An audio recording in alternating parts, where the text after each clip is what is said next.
ونختم على أفواههم وتكلمنا أيديهم ونشهد أرجلهم بما كانوا يكسبون ولو نشاء لطمسنا على أعينهم فاستبقوا الصراط فأنى يبصرون ولو نشاء لمسخناهم على مكانتهم فما استطاعوا مضيا ولا يرجعون ومن نعمره ننسسه في الخلق أفلا يعقلون وما علمناه شعرا ينبغي له.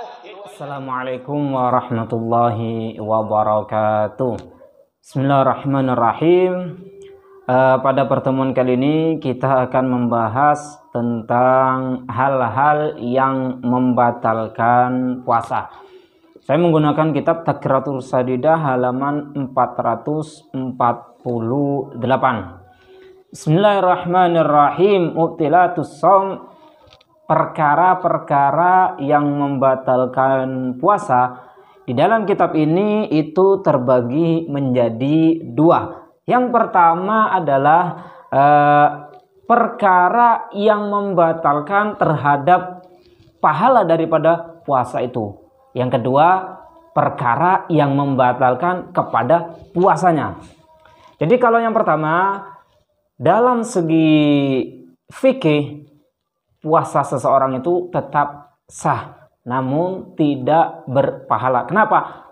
Pahalanya itu menjadi batal. Kemudian yang kedua, yaitu secara fikih itu tidak sah. Dalam artian dia harus mengqadha ketika Ramadan itu usai. Kita bahas yang pertama terlebih dahulu. Perkara-perkara yang membatalkan terhadap pahala daripada puasa.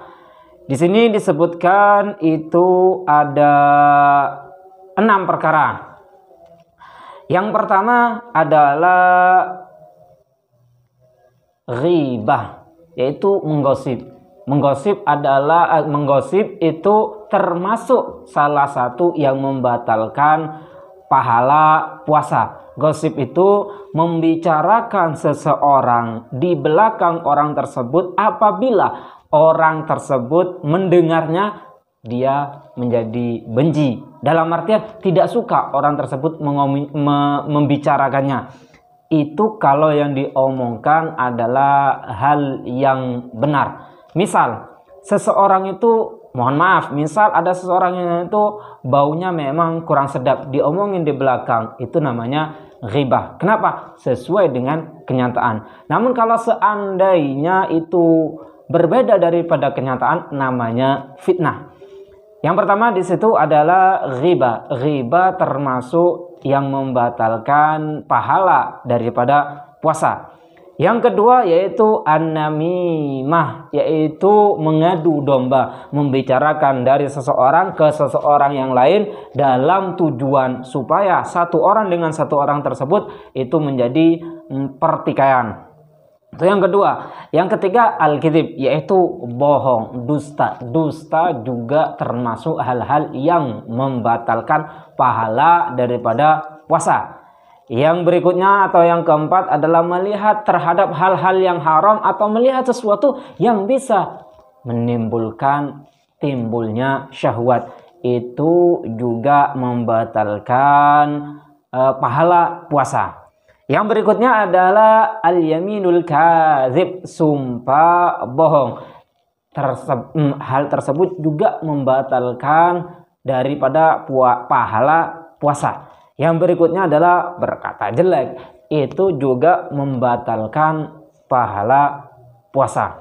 Jadi masyaallah ikhwan rahimakumullah, hal-hal yang membatalkan pahala puasa di kitab ini dijelaskan ada 6 perkara. Kemudian pembahasan yang kedua yaitu perkara-perkara yang membatalkan terhadap puasanya. Dalam artian seseorang tersebut ketika usai Ramadan harus mengqadhanya. Kalau yang tadi dia tidak harus mengqadha, dia sudah sah secara fikih, namun pahalanya tidak ada. Dan yang kedua ini dia harus mengqadha apabila melakukan 6 perkara, apabila melakukan berapa di sini? 8 perkara. Kenapa? Karena secara fikih puasa seseorang tersebut sudah batal. Yang pertama adalah ar-riddah, yaitu keluar daripada agama Islam meskipun itu hanya sebentar. Kalau keluar dari agama Islam, maka puasanya menjadi batal, harus mengqadha nantinya ketika dia sudah masuk Islam kembali. Yang kedua adalah haid, nifas, dan melahirkan. Jika seseorang di siang hari beliau kemudian keluar darah haid atau nifas atau melahirkan, maka puasanya menjadi batal. Yang berikutnya adalah gila. Meskipun gila sebentar, dia juga batal puasanya. Yang keempat adalah al-ighma wa sukr, yaitu pingsan. Kalau seandainya pingsan itu dari awal terbitnya fajar sampai maghrib, maka puasanya itu dikatakan batal. Namun kalau seandainya ada sadar dan ketika sadar tidak melakukan hal-hal yang membatalkan puasa, maka tidak membatalkan puasa. Jadi kalau seandainya pingsan sampai dari subuh sampai maghrib, maka puasanya menjadi batal. Yang berikutnya, yang kelima adalah berhubungan. Maka hubungan suami istri, maka hal tersebut membatalkan puasa. Yang berikutnya adalah sampainya benda ke anggota dalam, maka itu juga membatalkan puasa, baik dari telinga, dari mulut, dan lain sebagainya. Kalau seandainya ada benda asing yang masuk ke dalam anggota badan kita, masuk ke lambung kita, itu membatalkan puasa. Namun di sini ada pengecualian, yaitu hukum ibro. Hukum ibro suntik di sini ada dua pembahasan, ada dua versi. Yang pertama, kalau ibro, kalau suntik tersebut tidak mengenyangkan, itu tidak membatalkan puasa. Ada yang mengatakan tidak batal puasa. Kenapa? Tidak mengenyangkan. Berbeda halnya kalau seandainya hal tersebut mengenyangkan, seperti infus. Maka infus itu membatalkan puasa. Kemudian yang berikutnya, yang ke-8 daripada hal-hal yang ketujuh daripada hal-hal yang membatalkan puasa adalah al-istimta', yaitu aktivitas yang menyebabkan keluarnya sperma hingga keluar, maka di situ membatalkan puasa. Kemudian yang terakhir yaitu al-istiqa'ah, sengaja untuk memuntahkan, maka hal tersebut membatalkan puasa.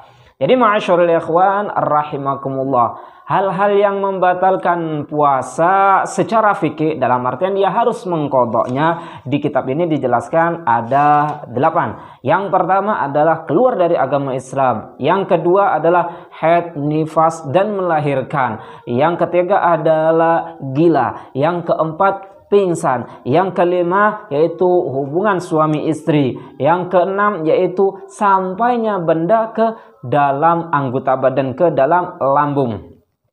Kemudian yang ketujuh yaitu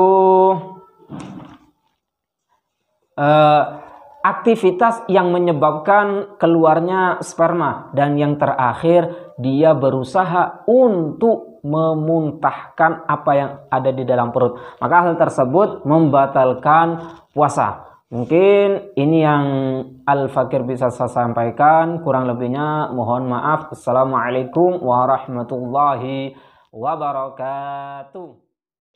مسخناهم على مكانتهم فما استطاعوا مضيا ولا يرجعون ومن نعمره ننسسه في الخلق أفلا يعقلون وما علمناه شعرا ما ينبغي له إن هو إلا ذكر وقرآن مبين لينذر من كان حيا ويحق القول على الكافرين أولم يروا أنا خلقنا لهم مما عملت أيدينا نعما فهم لها مالكون وذللنا